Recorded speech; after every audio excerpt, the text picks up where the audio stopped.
Furminger, the Real People columnist for the West Ender. I'm here on the red carpet at the 2017 Leo Awards, where the best and brightest in Vancouver's dynamic film and television industry will be celebrated. Listen in as I chat with Vancouver's shining stars. I'm here with Stephen Lobo and Sonja Bennett. Sonja, congratulations on your Leo Award for Kim's Convenience. Now that you've worked in a couple of writers' rooms, can you tell me what actually goes on in there? A lot of shenanigans, a lot of work, more work the closer to production you get. But I showed Steve there's some Simon Barry brought in his, what's it called? The drone thing? Oh yeah, that's amazing. Like a remote. A lot of, writers like their toys, like our breaks, a lot of eating of candy. Yeah. We also come up with stories. That's good. That's good. Hey, you have to feed the creativity however you can. So I really enjoyed watching Sunnyhearts Community Center, and I was fascinated by Steve's appearance in there. Oh yes, I popped in there. Yes, Carlos. So how much of you was in that character? I'll answer for him. 0. I think I was doing a play at the time where I was playing a Puerto Rican. So I had some facial hair. I don't know if Carlos was... No, Carlos was not Carlos, but I was like, let's just go with this. Let's go with the mustache. And no, it wasn't a mustache. It was like a chin strap, I believe I had. The play being the one whose name we can't actually say. Or no, that's right. Wait, it's YouTube. We can say this. It's a motherfucker with the hat. The motherfucker with the hat. Yeah, that's right. And then did you write that role? It was always the boyfriend. Was it always Carlos? No, we changed the name. You changed the name. Okay. To match the chin strap. Right. That's the way we work. Wow. We work with facial hair. We start with the seed of what the facial hair is, and from there we expand into what the hair is. So we've heard about toys and candy and facial Yeah, hair. Wow, it's all I'm really serious getting a crash course business. in Yeah, writing. I know. It's okay, really so serious. then, I know. I want to be a writer now. hey, Sounds amazing. any plans to collaborate together again in the future? Well, If she'll write me a role. If Sunnyhearts goes again, Carlos is making a big comeback. He may be opening a gym across the street. Yes. A competitive gym with a nightclub feel. So if anyone wants to fund that, that's what's going to happen. Speaking of community centers and Sunnyhearts, what is your favorite personal memory from all your time in community centers? I remember doing a step class. Yes, I know step classes have not been in since the 80s, but I really like them.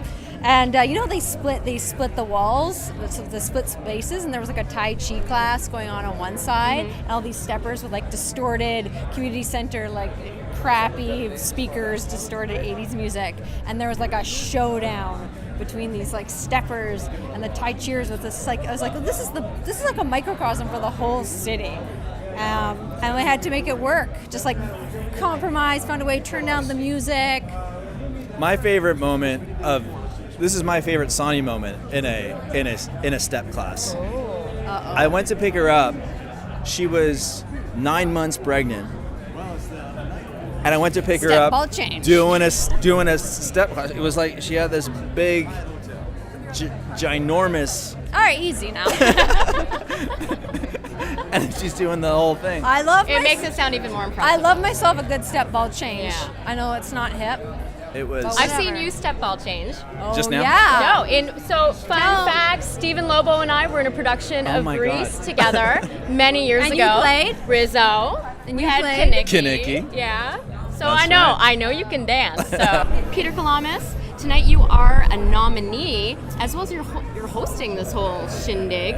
A nominee and a host, so there's no losing for me, really, Or right? for us. Well, in the thank audience. you, thank you. So who will you be channeling tonight then for your hosting duties? Yellow Jacket, so it's going to be very dark. Maybe some gunfire, blood. You think I'm kidding? I don't think I dressed appropriately for tonight. Yeah. So what is funny to you? I think anything that makes you chuckle, and it's a very personal thing. It's kind of like, what's your favorite wine? It's like sometimes you like the cheap stuff and it makes you happy, and sometimes the elaborate stuff. So it can be a real cheap, funny joke, and it can be a really thought out, cerebral joke. To me, it's all funny if it makes you laugh.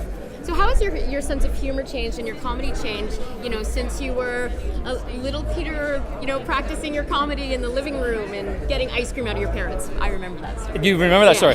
I think my impressions have changed because certain people have either passed on or died, and it doesn't work. It's not as funny anymore. But I used to do impressions of Arnold Horshack, Welcome Back, Kotter, and I've tried it. It doesn't work anymore. It doesn't work You anymore. get blank stares from millennials. People are like, who? You have a lot of friends here tonight. What do you think your friends and colleagues on this red carpet would be surprised to know about you? Oh, surprised to know about me. That I was born in Australia. A few people know that I was born in Australia, left when I was very young. And every time I say that, they're like, do it. Yeah, I can do it if I want to. But, it can be believable. And sometimes I had to call Australia to get my birth certificate. And when I called, it was great because you have to call at like 2 a.m, so they're up. And the phone would ring, and they're like, hello, Department of Births, Deaths and Marriages. So the Department of Births, Deaths and Marriages, it's a one-stop shop there in Australia. You died, got married, birth, one store. That is so efficient. Actually, Yeah. I think that's great. So, I know that filming has begun on the second season of Beyond. Yes. Now, without giving spoilers, because I don't want to know spoilers, but No. how would you characterize Mr. Yellow Jacket's journey so far in the episodes you've shot? Like, what kind of emotions is he going through? I think in the first season there was a little closer tie and kind of an introduction to some of the main characters, and this year our Yellow Jacket is kind of off doing some more peculiar things. And some scary. When they told me, we just did a sequence. It was a very, very long day, a very involved sequence. And when they told me what we were doing, I was like, really? That people are going to be okay with that? Because I am, but it's a messed up year for Yellow Jacket. Fabulous. In a good way, in a great way. Well, I'm excited for tonight. I'm excited for Beyond. Thank you so much for talking with us tonight. Thank you very much. All right. Wait, So, is that from Star Trek? Is that a How did you know? Oh, I'm like, wait a I'm second. from the future. Oh, that's fantastic. So I'm here with Laura Adkin and David Lewis. You guys are Leo Award veterans, and you're here tonight for the Goodnight Kiss. Yeah. Now, I know that you collaborated together on that. What did you learn about each other during this project? Well, we broke up once during making yeah. this movie, and then we got back together. David is a consummate professional. He's a very hard worker. He also puts up with me, which a lot of people don't. I'm not the easiest person to collaborate with sometimes when it comes to writing. It's something that's always been very personal to me, so to write with someone else was really, really difficult. But it worked, I guess. Yes. We got a Leo nomination, so I guess it worked. Yeah, I think I think we kind of balance each other out. So at times when I'm up and she's down and vice versa, we're good to just sort of pulling each other back to reality a little bit. Yeah. So that's kind of good. That's what you want in a relationship / team. Okay, so David, how would you describe Laura as a director then? Oh, very prepared. Very, very prepared, very professional, likes talking about her feelings. Not always on set, sometimes on set. No, she was very prepared. Considering that she's someone, like, when we go to do things at the Lido, she's like, nah, let's not prepare anything, let's just wing it. I'm like, what, really? But when it came to directing, she was incredibly prepared. It's like, okay, so let's get in the Wayback Machine then for this final question. If you could go back in time and give some advice to younger versions of yourself, younger David, younger Laura starting out in the industry, what would you say? Well, I would say to younger David, I would say take more chances. Don't worry about it so much. I mean, I'm wearing a purple suit for crying out loud. And rocking it, Yeah, by the thank way. you, obviously. I'm like a supervillain. But I would say, yeah, take more chances. Why? And Laura's really great on that. She's like, I don't care if you're broke, let's go to LA and figure things out. I'm like, okay, I guess we're going to LA to figure things out. Wow, you sound like fun. Yeah.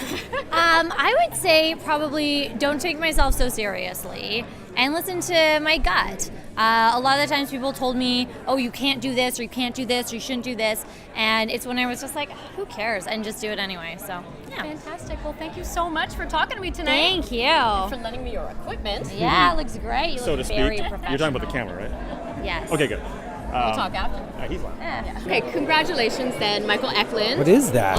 This is from the future. This is a recorder from the future. It's like from yes. Doctor Who. Doctor Who and Star Trek, Right. yeah. All right, let's- Special just for you. Been nominated for a Leo Award for Dead Draw. Dead Draw, Yes. Okay, so very busy time for you in your career. Yeah, so what qualities does a role need to possess at this point for you to be excited about it? Oh gosh, for me to be excited about it? Yeah.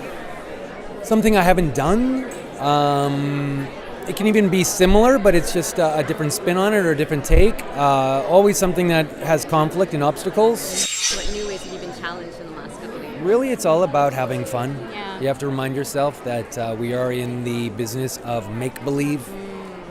So what we do is make people believe. Yeah. And you have to have fun doing that. Yeah. You know, we are playing dress up. Yeah. Take it serious, but also have a lot of fun. I can tell you're having a lot of fun with your have other to. 3 members of the Rowdy You Three. have to have fun doing this job, you know, Yeah. because, you know, it's at times it's stressful, at times it's chaotic, and so if you're not finding the humor and the joy in what we do, then why are you doing it, Yeah. right? Absolutely. Yeah. Thank you so much. As a Michael person, I Eklund. have no idea. What I've learned about myself as a person, time goes by very quickly. Yeah. Yeah. 19 years we've been doing the Leos. This is the 19th anniversary. Yeah. I've only Like been that. coming for a few years, but this is my 13th ceremony. Exactly. And how You know? fast did that go It by? go by so fast. Right? So that's what I learned. Well, it's always Time fun to flies see by. you on the red You're carpet. cutting me off now. I can see. I got to go. Yeah. Bye.